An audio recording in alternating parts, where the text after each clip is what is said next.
Today marks the 100th day since Donald Trump took office for his second term as US president. No surprises what our audience thinks about him. The first 100 days are traditionally used as a milestone to measure a president's progress. And Trump's have certainly been turbulent. But so what have you made of him so far, Mariella? Turn to me. Chaos, I think, would be the word I'd use to mark his first 100 days.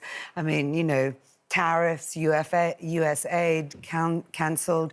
You know, he's turned the world into a totally transactional place where it's got nothing to do with, you know, right or wrong. It's only about the deal that you can make. He promised to end the war in Gaza. It's still ongoing. It's just nobody talks about it anymore. He promised to end the war in Ukraine.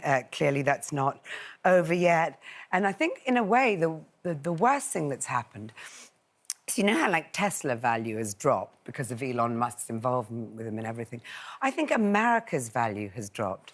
Like, I grew up thinking, America, amazing, land of the brave and free, must go there. American dream. American dream, the fact that anyone could become anything in America.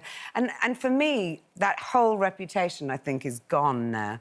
And I think of a place where it's dog eat dog, where there's no hope for you if you're born with very little. Yeah. I don't think that's a sudden thing, though. I don't think that suddenly got worse because of Donald Trump's 100 days in office. I mean, I'm going to America next week, to New York. All right, I'm going to New York to an art exhibition for my friend who's British, who's opening a big show over there.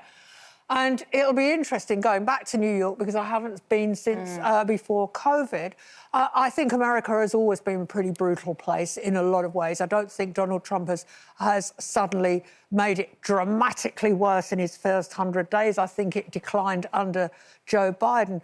But if you turn the whole thing on its head, the fact that Donald Trump has been so controversial and so outrageous has been good for the rest of the world because it's made us realise we've got to stand on our own feet, stop, like, totally dithering around and blathering.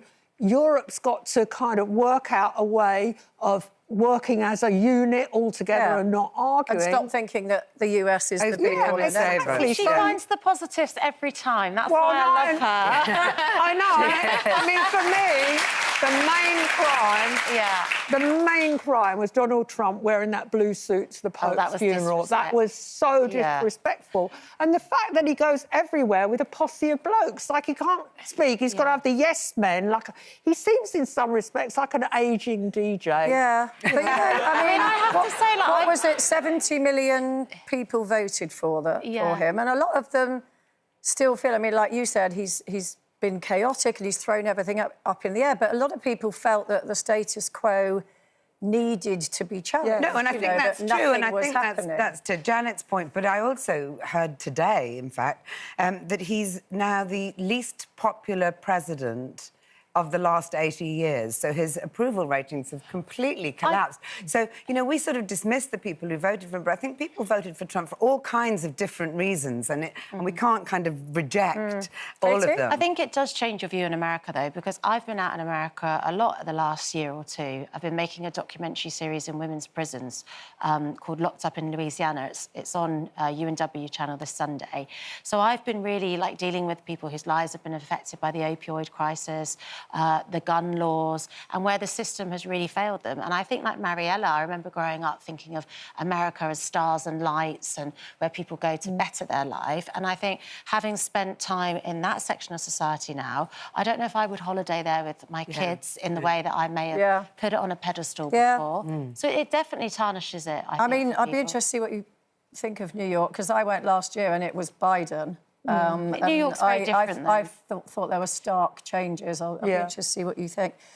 We asked you at home, has Trump put you off a trip to the US? And 65% of you said yes. Yeah.